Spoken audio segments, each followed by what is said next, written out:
নমস্কার।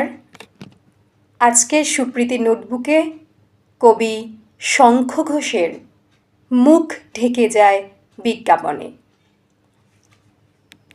একলা হয়ে দাঁড়িয়ে আছি তোমার জন্যে গলির কোণে, ভাবি আমার মুখ দেখাবো, মুখ ঢেকে যায় বিজ্ঞাপনে।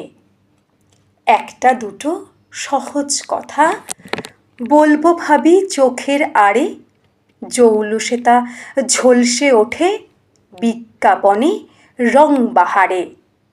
কে কাকে ঠিক কেমন দেখে, কে কাকে ঠিক কেমন দেখে বুঝতে পারা শক্ত খুবই। হারে আমার বাড়িয়ে বলা, হারে আমার জন্মভূমি। বিকিয়ে গেছে চোখের চাওয়া তোমার সাথে ওতপ্রোত, নিয়ন আলোয় পণ্য হলো যা কিছু আজ ব্যক্তিগত।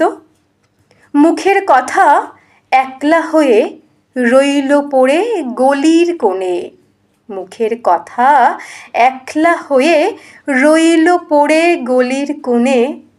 ক্লান্ত আমার মুখোশ শুধু ঝুলতে থাকে বিজ্ঞাপনে, ক্লান্ত আমার মুখোশ শুধু ঝুলতে থাকে বিজ্ঞাপনে।